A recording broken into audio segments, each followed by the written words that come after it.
그런 개인의 불안이나 세대의 불안 해소하려면 어떻게 해야 될까요? 그래도 뭐가 있을까요? 저는 조망 능력이 되게 중요하다고 생각해요. 조망 능력이라는 게 뭐냐면 제가 이제 강의를 하거나 그러면 세대와 관련된 강의를 많이 해요. 뭐 한국전 이전의 산업화 세대, 베이비붐 세대, X세대, M세대, Z세대, 뭐 알파세대, 베타세대 이런 식으로 제가 강의를 많이 하는데 이 세대에 대한 강의를 하는 이유가 뭐냐면 각 세대마다 키워드가 있어요. 각 세대를 움직이고 대표하는 대표 단어들이 있단 말이에요. 이 각각의 단어들을 보면 나라는 사람이 어디 있고 어떤 특징을 가지고 있을 수 있겠구나. 나와 함께 살고 있는 다른 세대는 어떤 특징이 있으니까 이런 특징들을 기반으로 해서 이들과 어떻게 살아갈 수 있겠구나라는 큰 조망 안에서 나를 보게 되는 거거든요. 이걸 우리가 객관화라고 하죠. 이걸 보통 내 자신이 가지고 있는 장단점 이거는 개인의 주관적 삶에 대한 객관화, 시대에 대한 객관화를 해야 돼요. 그래서 보통 이렇게 불안하고 쫄리는 사람들은 자기 인생 숲에서 길을 잃은 거예요. 또 세대의 숲에서 길을 잃은 거거든요. 그럴 때 한번 좀 긴 호흡을 가지고 세대를 쭉 살펴보면 아, 내가 가지고 있는 이 세대의 특징이 첫째, 나만의 것이 아니구나. 이를테면 매 맞을 때 옛날에 우리 학교 다닐 때 매 맞아 보잖아요. 그러면 나만 맞으면 억울해. 근데 다 맞으면 또 괜찮아. 잘 보면 나만 불안한 게 아니라 너도 불안하다는 걸 알게 되고요. 또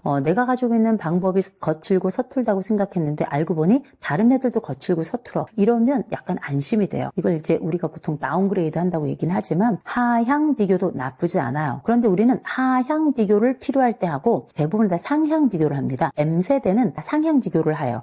상향 비교를 하는 건 나쁜 건 아니에요. 상향 비교를 하면 그와 비슷해지려고 하거든요. 그래서 위를 향해 달려가려고 해요. 하향 비교는 필요할 때마다 가지고 와가지고 하향 비교할 그 대상을 딱 정해놓으면 인생이 편하니까. 왜 제가 가끔 드리는 말씀이 있는데 정신 건강의 최고봉은 남 탓이에요. 남의 탓하면 얼마나 편해요. 세상 편하잖아요. 내 탓을 하면 그게 괴로운 거죠. 그런데 이 M세대들은 알고 있어야 되는 게 있어요. 본인들은 아직까지는 남 탓을 하는 세대라는 걸. Z세대부터는 다 내 탓 세대로 이제 들어가서 자기 처벌을 공개적으로 하는 세대가 들이거든요. 그런데 지금 M세대까지만 해도 굉장히 그래서 우리를 위해서 뭘 해줬는데요? 이런 소리를 지르고 사회가 우리에게 이런 그 가져간 것들을 다시 내놓으라고 소송도 하고 막 이런 세대들이 아직은 더 발칙하고 아직은 자유롭고 에너지도 있는 세대거든요. 근데 이제 이런 세대들이 가지고 있는 전반적인 방향성이나 힘이나 이런 것들이 아직 있다는 거예요. 그러니까 우리가 절망의 세대라고 부르지만 이건 우리가 가지고 있는 현실적 맥락에서 보자면 절망의 세대지만 다른 한쪽에서는 아직도 이 문화적인 불이 붙어있는 사람들이라 할메니얼이라고 하는 자기만의 브랜드를 만들어낸 사람들이에요. 이거는 먼 그 시선에서 이렇게 보잖아요. 아, 내가 한 사람으로서는 늘 이 비교지옥 속에 살아가고 늘 상대적 박탈감 속에 살아간다 생각했는데 크게 내가 M세대 속에 들어가서 나를 봤더니 같이 절망하기도 하고 동시에 우리한테는 이런 문화적인 불이 있는 사람들이구나. 약간 프로메테우스 같은 그런 역량이 있는 그런 세대구나라는 걸 알고 있는 게 되게 중요해요. 심지어 우리가 많이 잊어버리고 있는 게 우리가 호모 사피엔스예요. 사람들이 자기가 누군지 모르고 죽더라고요. 호모 사피엔스는 생각하는 인간이라는 뜻이잖아요. 신석기, 청동기, 철기 쭉 지나서 21세기 찬란한 문화와 문명을 꽃피우고 있는데 이러한 호모 사피엔스 속에 내가 들어가 있다는 걸 기억하고 있어야 돼요. 우리가 늘 나무를 보지 말고 숲을 보라 이런 얘기를 자꾸 하는데 나무를 보는 순간 우리는 정글 속에서 인생이 다 단도 하나 들고 이제 막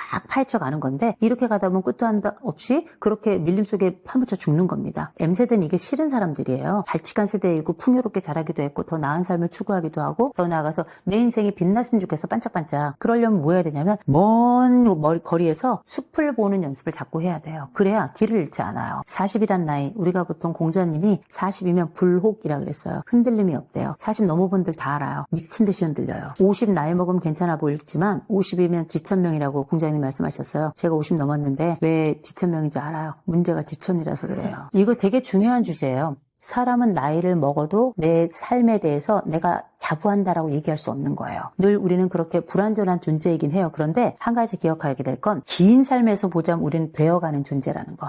되게 중요한 거예요. 그래서 일단은 이제 옛날하고 지금이 엄청 달라요. 20세기하고 21세기는 머리 구조도 다르고요. 우리가 흔히 말하는 이제 뉴런과 뉴런 사이의 전기 자극을 통해서 우리는 생각하고 말하고 판단하고 그렇게 적응해가 살아가는데 20세기 이 시냅스하고 21세기 시냅스가 되게 달라요. 그 얘기는 뭐냐면 생활도 다르고 개인도 다르지만 관계도 되게 달라졌다는 거고 달라졌고 그게 가족관계 안에서도 되게 달라졌다는 거예요. 그래서 우리가 20세기는 뭐 기본적으로 의무, 책임 뭐 이런 게 되게 중요하고 위계, 연합 이런 게 되게 중요한 데거든요. 자식이 아버지 말 잘 들어야 되고 그 다음에 가족은 뭉쳐야 되고 이런 게 굉장히 중요한 주제였는데 이제는 다들 우리가 알고 있는 위계의 문제가 아니라 독립하고 평등 이게 굉장히 중요한 주제가 됐거든요. 그래서 그게 도대체 어디서부터 이게 시작됐나 생각을 해보니까 이제 독방 세대부터 시작이 됐던 것 같아요.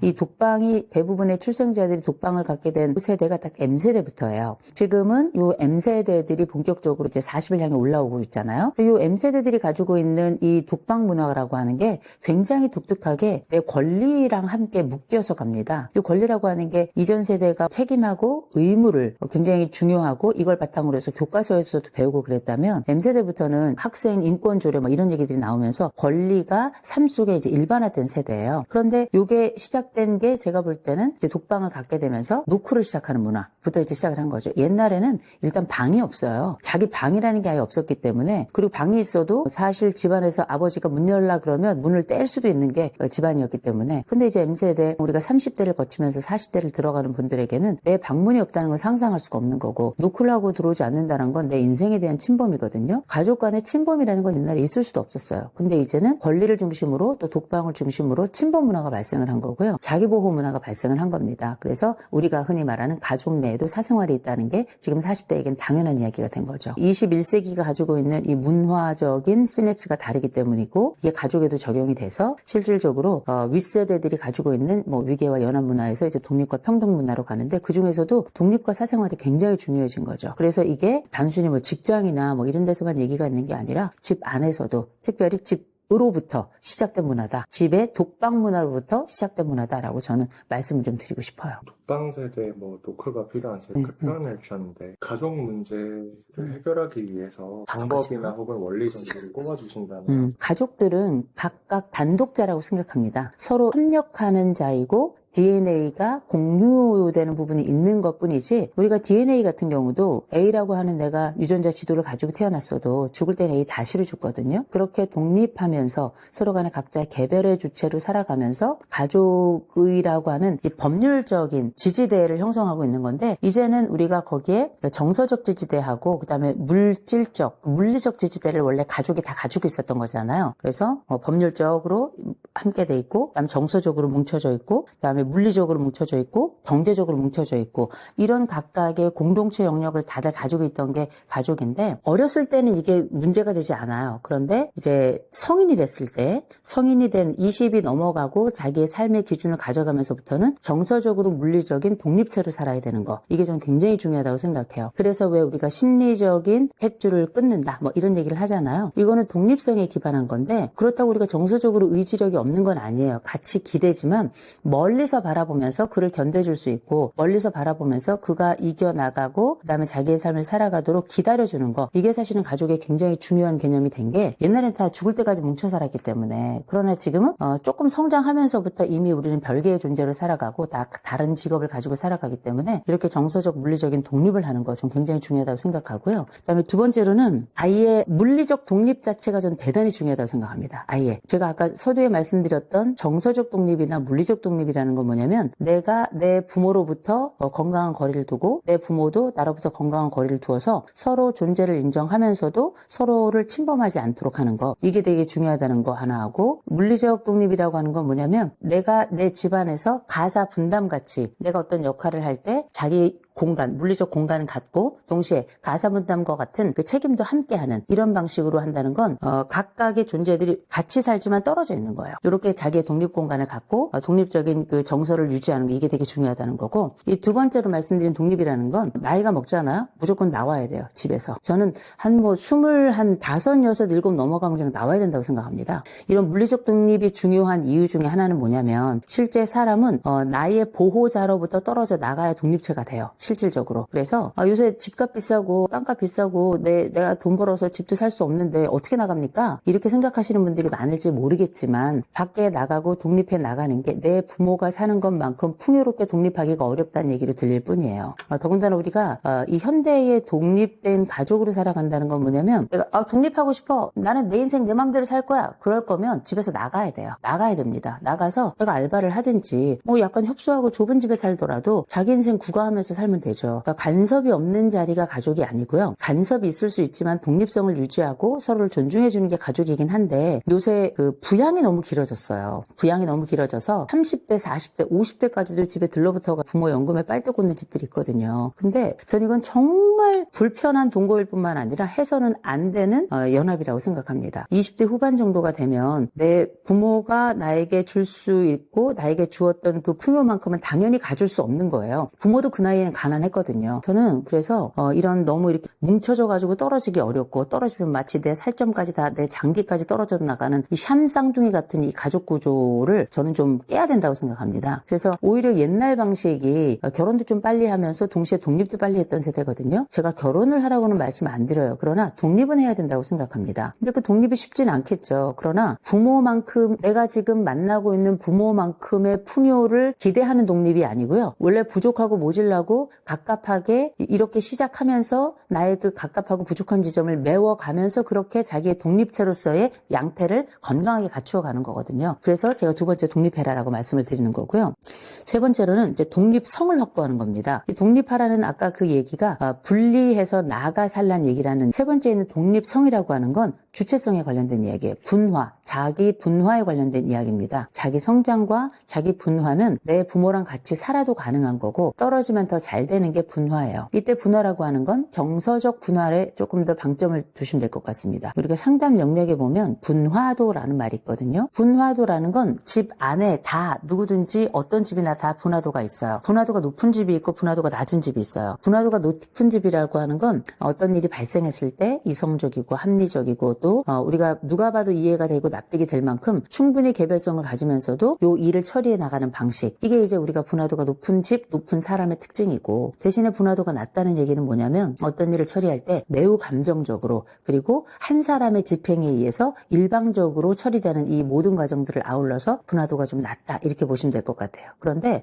분화도가 이렇게 높은 집은 보면 각 개별 가족원들의 분화도도 높아요. 그런데 분화도가 낮다는 얘기는 뭐냐면 거기 포함되어 있는 각 가족 구성원들의 분화도도 역시 낮은 거예요. 그래서 보면 아주 극단적으로 판단하고 아니면은 가족들끼리 편먹고 또 다른 가족을 뭐 공격한다든지 그러면 합리적이고 이성적인 판단에 대해서 대단히 나머지 가족들이 그렇게 이야기하는 건 가족을 아주 무시하는 행위라고 그렇게 판단한다든지 이렇게 생각의 조리가 떨어지고 또 우리가 알고 있는 합리적 사고나 판단에 대해서 가족이라는 이름으로 뭉개는 이런 일들이 비일비재하게 벌어지거든요. 그런 집에서 성장한 집에서는 가족주의라는 게 굉장히 중요해집니다. 내 가족을 회파하는 행위이거나 내 가족에게 조금이라도 문제를 발생하는 일에 대해서는 저주받을 일이고 그리고 얘는 우리 가족이 아니고 다른 데서 데려온 아이고 이런 식으로 이제 판단을 하는 거거든요. 근데 이제 흥미로운 게 뭐냐면 우리가 20세기에는 이런 게 당연한 일이었어요. 왜냐면 가족이 중요하니까. 물론 지금도 가족이 중요하죠. 그런데 우리가 함께 있으면서도 그때는 다 이렇게 뭉개져 있었어요. 서로 역할도 뭉개져 있고 감정도 뭉개져 있고 그리고 나서 가족 내에 있는 사람이 독립한다 그러는 건 아주 굉장히 슬픈 일이고 고통스러운 일이고 왜냐면 살점이 떨어져 나가는 거니까. 근데 지금은 전 어떤 거라고 생각하냐면 한 통에 들어있는 일종의 모래알 같은 거라고 생각해요. 근데 20세기의 가족은 한 통에 들어있는 모래알이 다른 것들과 뭉개져서 만들어진 일종의 콘크리트. 이게 단단하긴 한데 개별성이라는 게 없었어요. 근데 지금은 개별성이 기준이 되고 기본이 된 세상입니다. 이 통 속에서 각각의 모래알도 의미를 갖게 되는 그리고 이 모래가 함께 뭉쳐져서 하나의 또 작품이 될 수도 있는 거예요. 그래서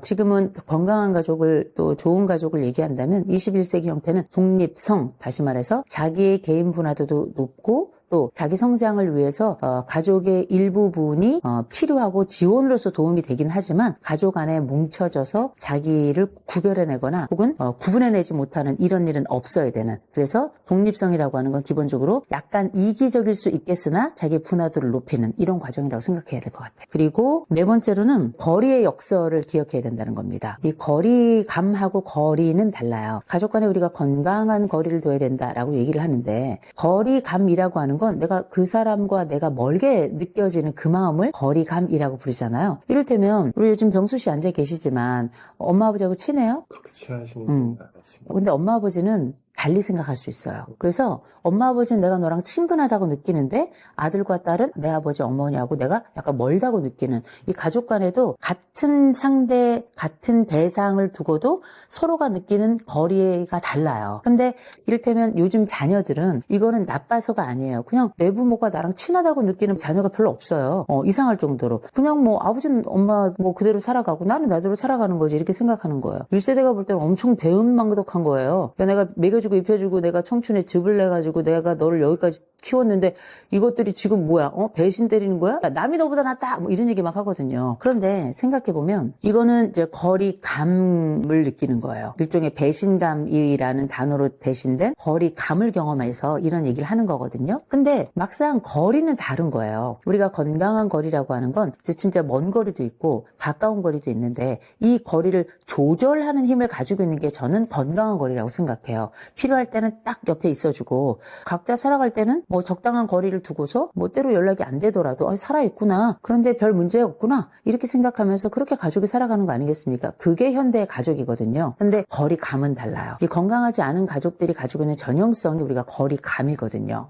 거리감은 예를 들어서 다른 한쪽이 나를 사랑해, 여전히 그걸 알고 있어. 그럼 이건 거리감이 아니에요. 예를 들어서 우리가 뭐 엄마 아버지하고 싸웠어, 혹은 내가 내 자식하고 좀 다퉜어. 이건 그때는 약간 마음이 불편할 수 있죠. 그리고 서로 안 봐. 왜 치사하고 들어오니까. 그러나 다음번에 우리 회복될 가능성이 있어. 이건 거리감이 아니에요. 무슨 얘기인지 아시겠죠? 이거는 그냥 거리예요. 적어도 우리가 이 거리감하고 거리를 헷갈리지 않아야 된다라고 먼저 말씀드리고 싶고, 또 한 가지는 이 거리의 역설이라는 게 있습니다. 이를테면 건강한 거리라고 하는 게 사람들 사이에 굉장히 차이가 커요. 어떤 집은 이를테면 우리가 얼마나 자주 봐야 가족이냐라고 질문을 한다면, 어떤 집은 어떻게, 그래도 뭐 일주일에 한 번은 봐야 되지 않겠어요? 일주일에 한 번 그래도 밥은 먹어야 되지 않겠어요? 이렇게 이야기하는 가족이 있는 반면에 1년에 한 번 봐도 그냥 살아있으면 돼요. 뭐 그렇게 믿고 사는 게 가족 아니겠습니까? 이렇게 얘기할 수도 있어요. 가족 간에 이게 굉장히 차이가 큰 거예요. 이게 때로는 1년에 한 번 봐도 괜찮지 않겠습니까? 근데 이걸 악용하는 가족 원도 있어요. 1년에 한 번 보면 돼? 오케이. 그럼 1년에 한 번만 보지 뭐. 그 다음에 나중에 넌 왜 이렇게 좀 연락도 하지 그랬어?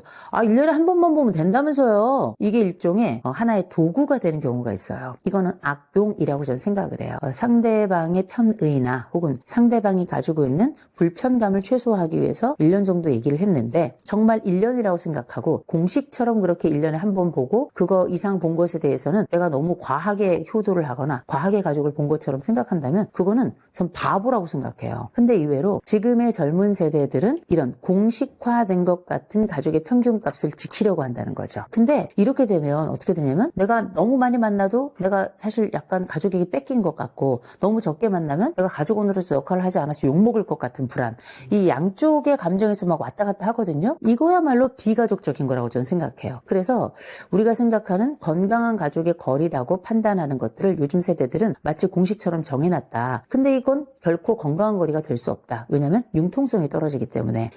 그 인간관계에서는 융통성이 굉장히 중요하잖아요. 가족관계에 있어서도 융통성이 되게 중요한데, 이 융통성이 떨어지는 사람들은 기본적으로 이 거리라는 말 자체에 몰입돼가지고 이 융통성을 잃어버리게 되고, 이 잃어버린 융통성 때문에 사실상 이 가족이 더 불편해지는 상황이 생겨나요. 그러니까 어떻게, 거리라는 말 자체가 건강하기 위해서 만들어진 단어인데 오히려 이게 역설이 돼버리는, 훨씬 더 거리감을 느끼게 하는 이런 이제 상황이 생겨나기 때문에, 적어도 우리가 알고 있는 이 거리와 거리감을 이해하고 더 나아가서 우리는 거리가 필요한 거지 거리감이 필요한 건 아니고, 우리가 생각하는 이 거리감은 때로는 거리에 대한 오해일 수도 있다라는 거, 그 점을 말씀드려요.